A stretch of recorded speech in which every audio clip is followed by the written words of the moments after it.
Hello, Brad here, just to say we're super proud that the Friday 5pm podcast is sponsored by the Malt Miller, the UK's best home brew store. We use the Malt Miller for all of our homebrew experiments, as well as tapping them up for advice and binging on their awesome YouTube channel all the time. That's why whenever we release a homebrew video, we put a recipe kit live on the Malt Miller, so you can brew with the exact same amazing ingredients that we did. The same ingredients used by pro brewers. So alongside the Malt Miller's nitro-flushed hops, cold-stored yeast and milled-to-order malts, you can pick up recipe kits for our 5 Points Best Bitter, Russian River West Coast IPA, and now the fastest beer in the world, a hazy session IPA that goes from grain to glass in less than 48 hours. Sign up to their newsletter at tinyurl.com/Malt Miller to get 5% off your first order. With the Malt Miller's amazing customer service and Johnny's 48-hour recipe, you could order the ingredients on a Monday and be drinking the beer by the weekend. Speaking of which, it's Friday. It's 5pm. So enjoy this week's Friday 5pm podcast.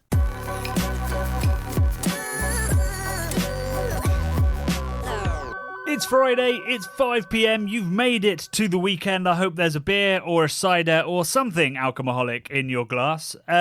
Bradley, we've had a big week. Mate, I've hardly left my animation dungeon all week. It's been Wait, you've built a dungeon for animation. When I say now. dungeon, I don't have the luxury of a brewdio in my back garden, so I work in my bedroom. I work in my bedroom along with my girlfriend. So she's... I want to get away from the dungeon metaphor as quickly as possible then. It's, it's fine. I've always had my home desk set up in my bedroom, but now I've got a co-worker as well, who's quite loud, and she's got the loudest mechanical keyboard ever. I even remember we've done some shoots at your house where we've heard the mechanical keyboard. You can hear the keys and you can hear it through the floor. Yeah. She's got some. She types with fervour, mate. She's got some determination in the typing. I don't know what's going on, but it's very clacky, clacky. So yeah, it's been in. Yeah, I don't want to be on the end of those emails. They've probably got a lot of fire in them. Oh yeah. Fire and spelling mistakes. She's also dyslexic like myself. So yes, but so I've been animating all week for any exciting projects. You've been editing all week for the same exciting project.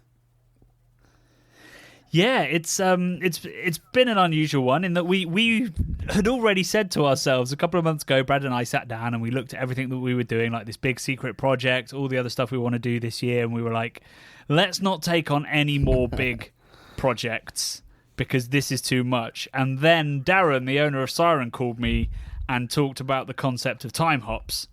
And I said, he said, I want you to make a video that tells the story of the craft beer revolution through hops. And I was like, yes, Darren. It's hard to turn it down. It's such a cracking idea. It's such an amazing idea to trace the origins of modern craft brewing through the 5 hops that sort of created it.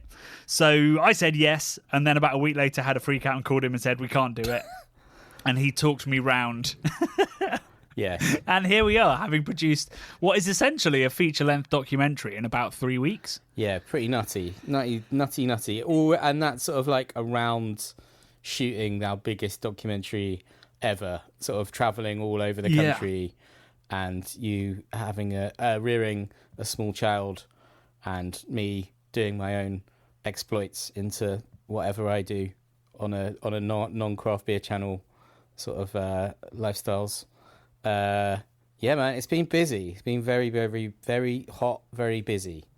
Yeah, it's been a bit much. So I apologise to our Discord friends who probably haven't heard a lot from Brad or me of late. This is the reason. And so yes, the video is actually I didn't realise this. It's being premiered tonight. Oh, to the investors into Siren, so the Crowdcube investors that put money in a couple of years ago. So they're seeing it first tonight, and Darren's presenting that. And then tomorrow I'm going down to the Time Hops Festival in Reading, where the 4 beers that they brewed for that documentary, which are all based on classic beers that presented these amazing hops. So they've been almost, not collaborations, but paying homage and working with Russian River, The Alchemist, Sierra Nevada, and Bear Republic. Cracking. And those beers will be released at that festival, and I'll be doing a Q&A and showing the film. Amazing. I won't be joining you. So I hope anybody's listening is going to come see the film, because I realise sitting down and watching a film during a beer festival seems a bit weird, but it's going to be worth it, because it's good, isn't it, Bradley? It's come out pretty well. It's bloody fantastic, mate. The access to such luminary figures that have basically kickstarted the American new wave of craft beer. So I'm going sort of new wave of British heavy metal from the 80s, but new wave of craft beer. So I don't know what's the acronym for that? NWOB. New wave of craft beer. You missed out the C. Yeah, sorry. This is painful. NWCB. Yeah. So that's what it was. These are all the heavy hitters from the hop growers that are responsible for like developing these hops back in the day, through to the absolute stalwarts that have made classic, life-changing beers that are still well-beating or like massively influential and still incredible. So it's just brilliant. No one else has done anything quite like this, and I think it's really exciting. Yeah, and I really wish we could have had more time with it and been able to travel to the breweries rather than doing I was doing Zoom interviews a couple of times a week to put all of this together, and very kindly a lot of the breweries and the hop growers were filming it their end with better equipment. So it still looks great, sounds great, but we weren't there exploring. And it's a concept that I think has legs. There's lots more hops we could do this for, and I wonder if we can team up with Siren to do a bit more and do this concept justice, because it's pretty amazing. And the stories in the documentary are great, but there's so many stories that are on the cutting room floor now because we couldn't fit it into the sort of the narrative. So, I mean, if you're going to interview John Kimmich from The Alchemist, you're going to get a load of stuff you can't actually use. So we'll have to try and find a way, somewhere we can put all the interesting stuff that he said, mostly about how he hates hazy or New England IPA now, which is always gold to listen to. But there's lots of other stuff in there, and the same with Ken Grossman as well. There was lots of stuff that we couldn't quite squeeze in there about the homebrew shop that he ran before he started Sierra Nevada and all this kind of stuff that I mean, it has been told, but maybe not been told in the context of this kind of documentary. So it's going to be great. It's airing tomorrow, but then in about 2 weeks' time, it will go live on the Craft Beer channel. The reason for that is that we haven't tasted the beers yet, and that's going to be the final scene in the documentary. So that we will taste that next week or the week after, and then insert that into the film and release the YouTube edition, whereas currently we've only got a festival edition. Amazing. So yeah, we've got that. We were working on all of that this week while also doing our video, which we'll get to. Then on Tuesday, I'm launching... I mean, it's not my next book. It's a book I collaborated on called World's Greatest Beers, which is a listicle book for camera, in which I was one of 8... significantly more esteemed writers, the likes of Roger Protz and Pete Brown, John Hull, Joe Stonge. Lots of amazing people have contributed to this, all selecting their 30 favourite beers in the world, and we all have like a section of the book where we make our pitch for those beers. The Alchemist feature, Treehouse feature in mine. Somebody else nicked Pilsner Urquell, but I managed to get Unutitsia in there. So I was going to say, like, did you have fights over who was going to get which beers? Like, did you have to? There was serious trade-offs. Yeah, it was like top trumps. I gave away some pretty strong beers to get Allagash White. Nice. Well, a lot of the two American writers wanted that one. I would say you probably did well. Whatever you exchanged that for was a wise choice. What? I think I gave away Pilsner Urquell for it. Man. I think. Okay. Yeah. Okay, I'm questioning. Yeah. But Claire Bullen took Pilsner Urquell. She's done a great job with it, so it's all good. Nice. What did you choose from Treehouse? Was it Julius? Yes, picked Julius. It's still my favourite beer by them. I think it's the sort of the best balance, and it's also when you're trying to select the greatest beers in the world. probably the absolute greatest New England IPA might just be a one-off. And we didn't want to put one-offs in there because it's like, hey, you can't drink this anymore. So the greatest beer ever brewed, probably only a couple of thousand people tasted and probably didn't realise that they were. So really it's also about the cultural impact of these beers, and Julius is, it's in sort of the line of amazing life-changing beers. You go sort of Sierra Nevada, then maybe Pliny the Elder, then you go probably Alchemist Heady Topper, and I think Julius is probably the next in that kind of line for sort of impact on the IPA scene. You've just made me, for the second time in a week, Johnny, think about Tenacious D. And they've got that song, the greatest song in the world or whatever, but I was just thinking about that. Song in the world. Yeah, I was just thinking about that in terms of the greatest beer in the world. Because you sent me something interesting yesterday, which had a sort of very death metal tinge to it, which I don't know if we won't divulge, but something interesting is coming to a video soon, which made me chuckle like no other thing. It panned out so well. I really didn't think that it would work that well, but yeah, there's going to be some proper laughs, I think, in maybe next week's episode or the week after. I can't quite remember what our schedule is, but there's a golden moment. I think you might have a new career. It sounded that good. I mean, we're talking like half a second, no, maybe a second and a half's audio, but I was like, fuck, that's great. It's really accurate to that sort of genre for an on-the-spot thing. I was like, damn, that's impressive. So yeah, good pipe skills. We'll see. We'll have to see if any death metal aficionados agree. Yeah. I don't know if it's death or black. I suppose it's like Norwegian black metal, maybe death metal. I don't know. Anyway, it doesn't really matter. But yeah, good stuff. Yeah, it's screaming. That's what it. Well, it's not screaming. No. I think it's called pig. Technically, yeah, it's called pig. It's like a sort of real necro kind of like. Oh, I can't do it. You can do it better. But yeah, go on, do a bit. You want me to do a bit now? Yeah. I don't know whether my voice is. Tell me about Julius. The best beer in the world. Like that. Yeah, man. That's called pig, is it? Right, amazing. They did. Yeah, I'm pretty sure that's called pig, if I remember from my teens. Channeling the pig. Yeah, I don't really know why it's called pig. Yeah.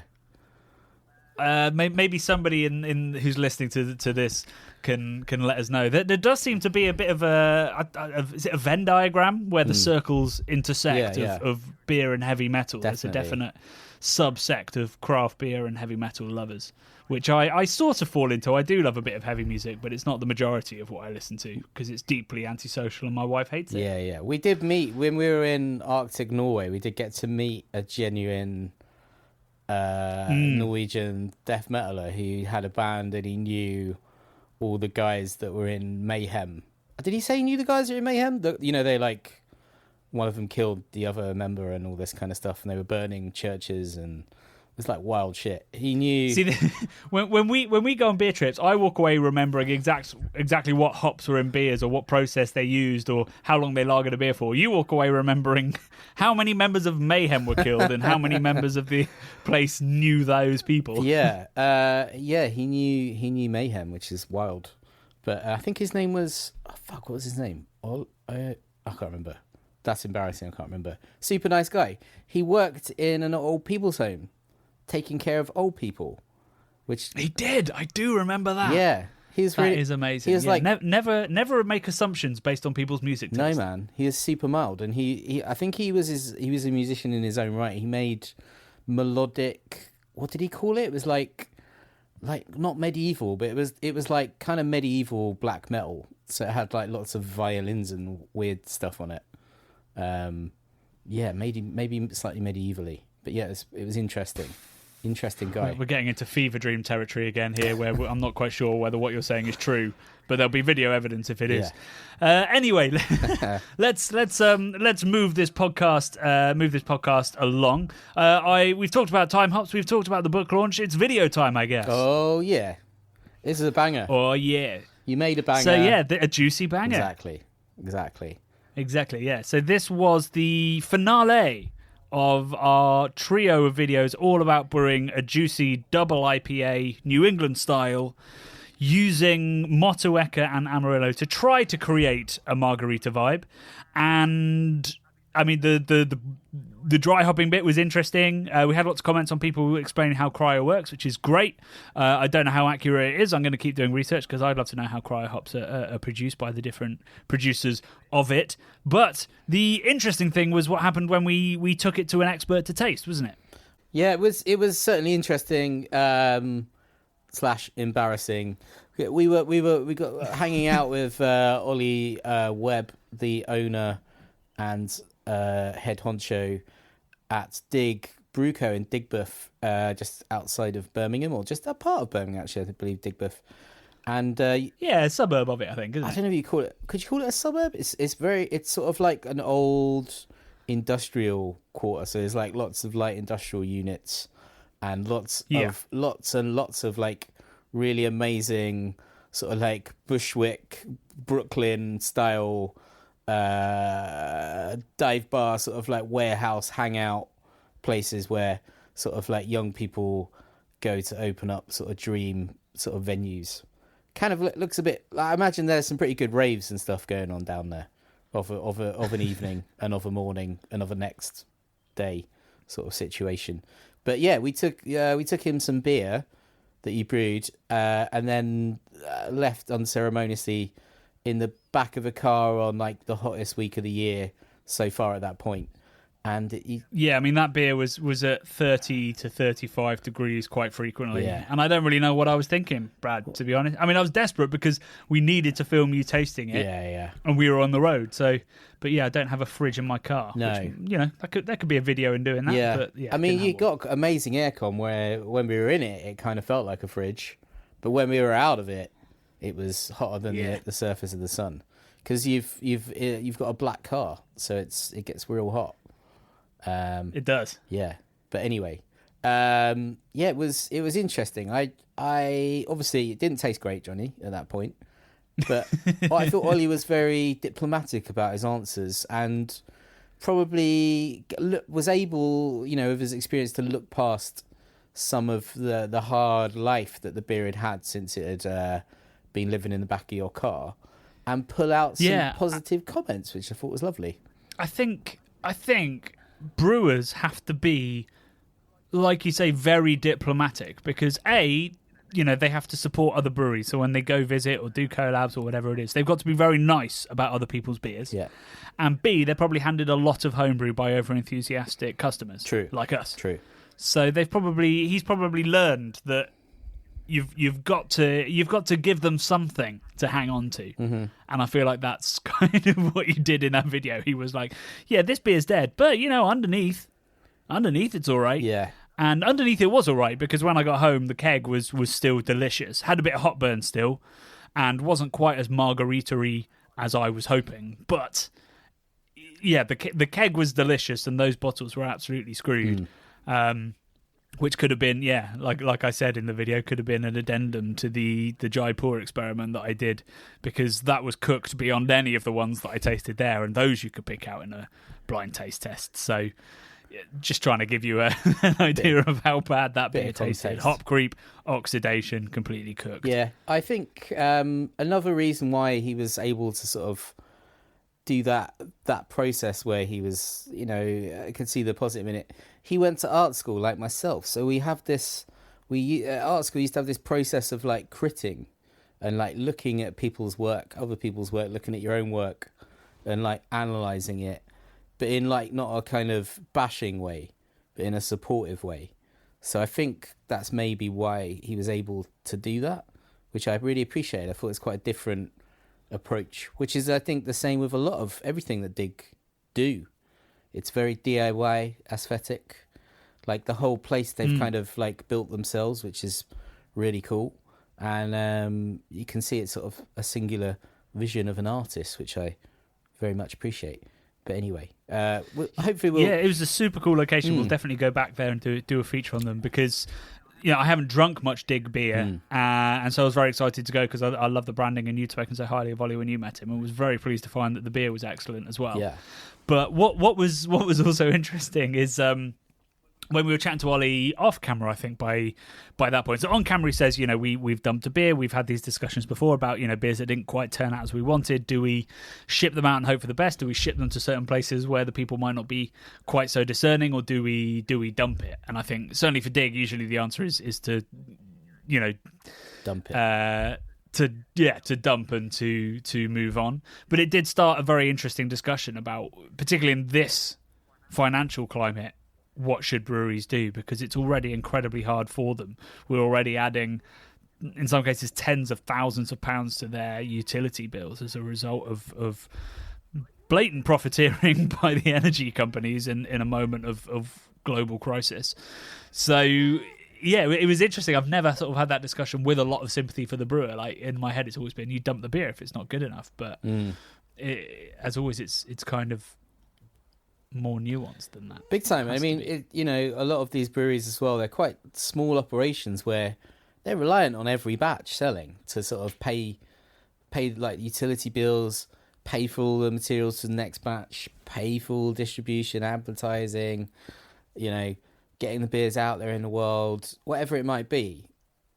And I feel, it's not brave to dump your beer. It's kind of, I think it's the most sensible choice because it's not worth putting a bad beer out there, but it must really hurt when you're, potentially struggling to just literally, it's like pouring money down the sink, isn't it? Essentially, which is, mate. Yeah, I guess the argument is that the money's already down the sink if it's not tasting great because, beer has huge value to breweries, but actually their reputation is just as valuable because you're only ever going to drink one beer once, pretty much, because we're producing so many different beers as breweries.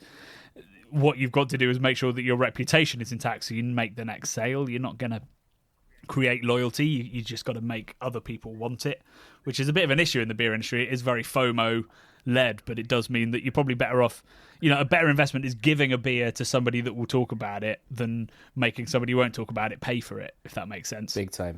Oh yeah, just another shout out. It is now the Commonwealth Games in Birmingham.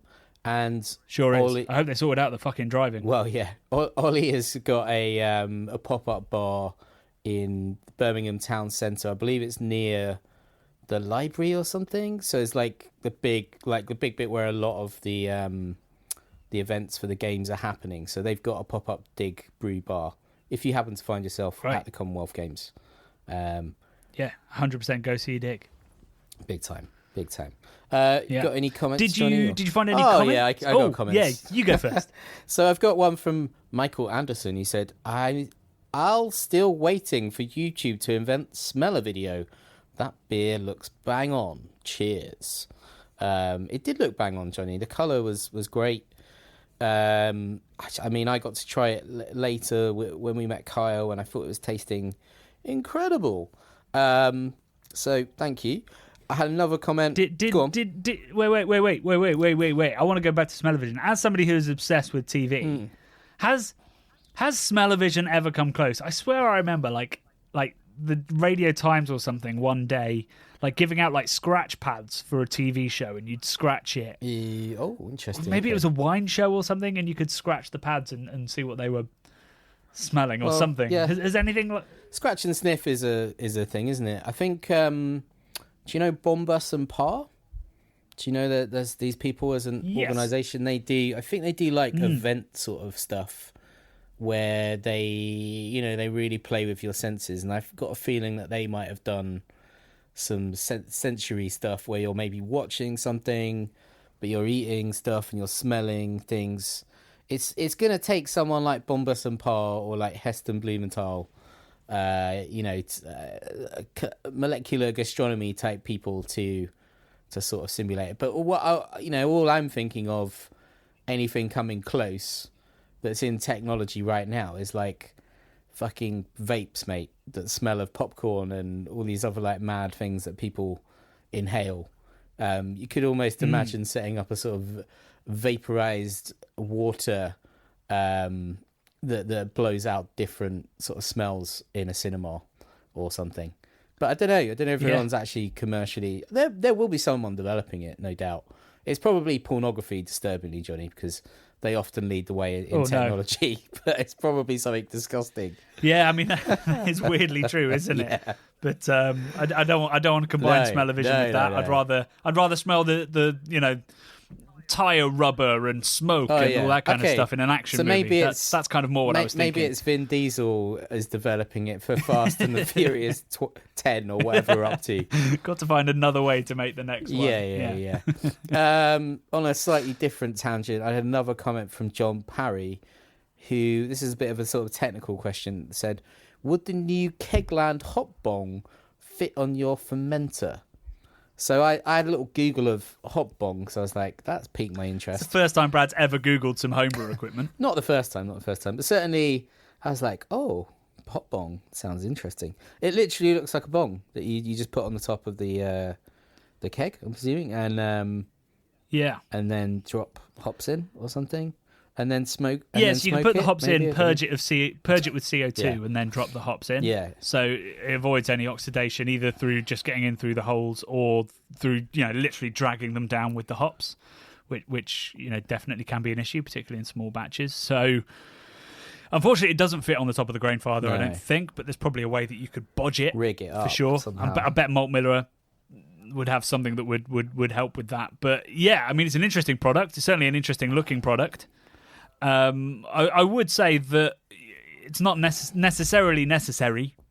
Yes. Terrible phrasing yes. For homebrew, because hopefully you're going to drink it super fresh. And I'm probably halfway through the dipper. I might need some help from you next time you're over, but Yeah, bloody hell. it's not going to last more than a couple of weeks. Amazing.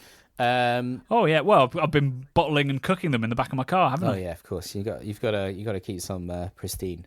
Yeah, this hop bong reminds me of like years ago. I remember there was this sort of thing where you'd see at bars when they were like, we're a craft beer bar. All of a sudden, they would have this thing which I can only presume is pretty gimmicky, where they'd have like a glass sort of vial in the sort of kegging, the dispensing system with hops in it, and you could like flush the beer through hops as you were pouring That it. was a Brewdog thing, wasn't it? I can't. No, I don't think it was. I think we saw it. Didn't we see it in Brew? Is it called Brew London or whatever? That used to be. Oh, it was. It was at a festival. I Yeah. think they were doing it with a Brewdog beer. Was That's it? what I'm thinking. Oh, But yeah, it was yeah. sort of. I think they had them in some Brewdog bars as well, where you could infuse. Yeah, they were putting like fruits in it. It's pretty All wacky. kinds of different stuff. I haven't thought about that in years. It's Yeah, wacky. like it didn't really work. It must be bloody expensive Particularly as well, and very non-consistent, because like that's gonna get manky presumably, or how often are they putting in very expensive hot pellets or bits of fruit or whatever it is? Like it just seems like it's rife for disaster. Yeah, well, it didn't last, did it? So No. proof was in the pudding. Yeah. But this product reminded me of that, and that was the one where I nearly destroyed the Lagunitas stand several times from being absolutely battered, and we both lost our cameras at it, and then had to go and pick them up the next day. Surprisingly, someone had handed them in. There are good people in the beer industry. Crazy. Just Crazy. surrounded by idiots. Yeah. So idiots like us as well. that was an eventful evening. But yeah, man, what sort of comments? But we can't blame the weird hop cannon thing. No. Well, maybe that was it. Maybe we had too much hop cannon business going on, and it blew our minds. Could be. My comment this week doesn't actually come from this week's video. Oh, go on. So we also had a big week in the fact that we've gone semi-viral again. So the American macro video kicked off. Yes. It's now over 200,000 views. And we had a comment from Rehn, Rehhn, and he said, "Oh, sounds like Jeff's piping up." Oh yeah, you can hear her. Yeah, she's like a little parrot. She's just sat by my side at the moment. On your shoulder like a pirate. Well, she like sits sort of very close to my arm, but like a parrot, but not on my shoulder. She's a bit big for that now. Yeah, probably. Yeah. Yes, sorry. Anyway, Rain says, in your opinion, why is the American palate so watered down, and why are the commercial beers so weak? Do they really think that's what the majority of consumers want to drink? Which was an interesting question for many, many reasons. The first one is obviously that the American palate has lots of very refined drinkers when it comes to beer. It is probably the home of great beer around the world, certainly the most diverse brewing scene. But yes, the commercial beers are pretty good compared to the UK ones. I mean, if you compared a lot of those ones that I drank in that video to, say, Foster's, Carling, you'd probably be pleasantly surprised. Yeah. But there is this kind of trend for light beer. So the Miller Lite, the Busch Light, the Bud Light that I drank in that video. And I was racking my brains trying to think, why is light beer so popular in America? And I think the first thing is that they had and I say had, less of an understanding of what great lager looked like, because they didn't have that brewing heritage. That brewing heritage was brought over from Europe, not necessarily by people that also fully understood what it was. So that's, Budweiser, when it was brought over from what's-his-face's Adolf Busch's... Was it Adolf Busch? Adolphus Busch? Yeah. His journeys through Bohemia came back and went, I'm going to start a lager brewery. And he did many amazing things, like pioneering, I think, pasteurization and ice trucks, and helped building the railways to get his beer out there fresher and stuff. But the beer itself was never that close, I don't think, to the great Bohemian lagers that would have been around at that time in Central Europe. So you start from a bad base. And then I think in America there's a lot of obsession. In the UK we're really worried about sugar, carbs, fats. I think in America they're not really worried about sugar or fats. They're worried about carbs only. And these light beers are lower carb, lower calorie.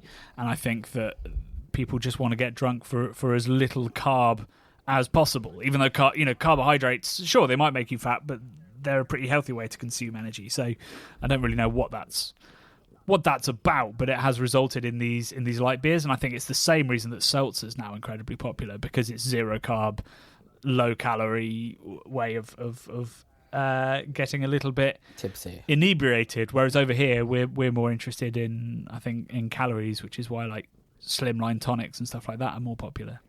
Yeah, it's a fair point. That's a fair point, man.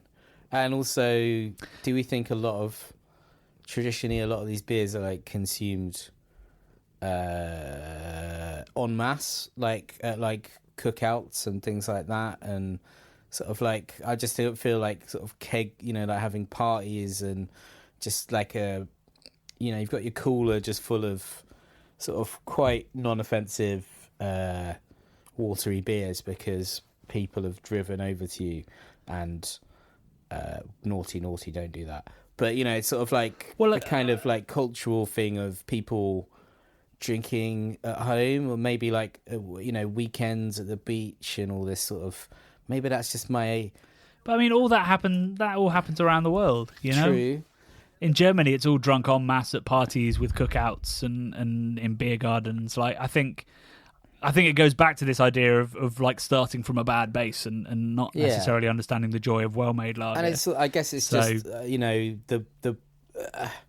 it's like, what could the big companies get away with, right? So over time, it probably tasted better in the 60s and earlier, but then they were like, how do we increase profit? How do we cut the, margins and use less? Yeah, I guess there's something to be said for prohibition having a play, because prohibition would have knocked out most of the breweries that were in the US. Yeah. And so when the ones that survived that, thinned the herd, almost like a monopoly situation where you've only got a couple of hundred breweries for a country that size, and maybe they could get away with a bit more blatant watering down of products, of flavors, of costs, perhaps. And that's where that kind of came from, which happened to some extent in the UK after World War One, when we had to ration farming ingredients, in World War Two again as well, when ABVs started to drop and all this kind of stuff happened that had a real effect on beer culture, and maybe it just had a worse effect in the US. It's the government, man. It's the government. They did it. They did the government, man. Always goes back to the goddamn government. Big state, man. It's the big state. That's what it was. I hate it. That's what it was. It probably was. It probably was. After Prohibition, they were like, whoa. You can't make beer that damn tasty. You got to take it down a notch. Make it less tasty. Otherwise, they won't work as hard. Just take it down a notch, guys. And they, What the heck? I mean, the opposite happened in the UK, where they were like, you need to stop drinking gin, everybody. We need to drink more beer because it's ruining. Well, they claimed it was ruining society. I don't know whether that was quite true. I think it was alarmist nonsense. No, I don't think it was. Have you, like, the Rake's Progress? Have you ever sort of looked into those? I think they're called the Rake's Progress. There's like a series of tableaus of like. I can't even remember what era it's from. What era is Mother's Ruin and all that? The kind of Gin Alley and everything. You're thinking of Gin Lane and Beer Street. Yeah, those drawings. Yeah, that's right? What I'm thinking. Which of. I think were 19th century. Maybe I think it was 19th century, and it was warning people of the dangers of gin.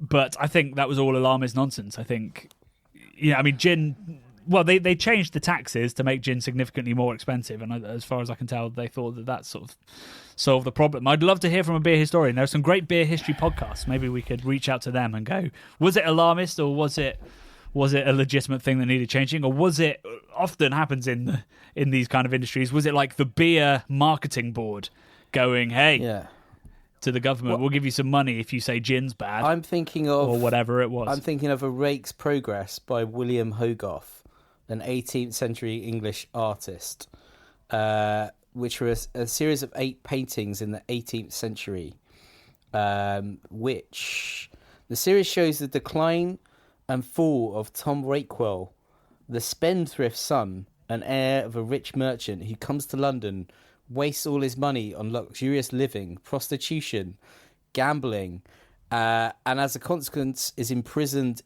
in the Fleet Prison and ultimately Bethlem Hospital. The paintings are in the John Soanes Museum, which is where I've seen them, which is an amazing little weird museum in London, in like a house. It's a very fine house, but it's in like a sort of terraced house with an incredible collection of artwork from that sort of period. Please go and check it out. Like it's a phenomenal thing. Like they've got paintings which you kind of like, they're on like these sort of moving walls, and then you can like pull them out, and there are paintings behind the moving walls, and paintings on the back of the doors, and they're like, it's like a mad sort of MC Escher type building of art. But yeah, Rake's Progress. With like gin. Maybe I'm getting two things mixed up, but there's definitely no. I think they're separate things. Now that I'm looking at the Rake's Progress, but of a theme. Clearly, it was a bit of a motif back then. Yeah, sorry, I'm looking at it as well. It is not what I'm thinking of, but also interesting. I'm thinking of the one where there's like literally. There's like a little lady she's just off her tits from. You're thinking of Beer Street. I think it's the same artist. It probably is. It's like a Hogarth type scene. They're like. Do you know, this must be very frustrating for people at home, because there'll be people that know exactly what we're talking about. Art historians. I mean, I went to bloody art school. I just can't remember. This is my. It is by Hogarth. Yeah. Okay. Cool. All right. There we go. Beer Street and Gin Lane. It is by Hogarth. Oh, so, there we go. Right. Awesome. Yeah. Cool. Yeah. Same guy, different works. Yeah. But there we go. I hope you've learned something at home. We've learned something. This podcast just became all about me and Brad educating ourselves. But hey, that's pretty much what the Craft Beer Channel's been as well. So yeah, that's all we've got time for. I mean, that's more than we had time for this week. We're pushing 40 minutes. But I hope you've enjoyed this ramble. We will be back. Well, if you're at Time Hops, I'll see you tomorrow. Otherwise, we'll be back on Wednesday with a video with Kyle from Corehammer. And if you're at GBBF on Tuesday, come say, hey, I'll be launching the book. And then on Thursday, we continue the filming of our secret project. And maybe next week we'll work out when we can announce it, rather than just being these annoying podcasters. You know, it could be nothing, you know, as far as the listeners know. So it's not, but it could be. So we need to work out what we're going to do about that. So we'll let you know next week, maybe. Probably not, but maybe, but probably not.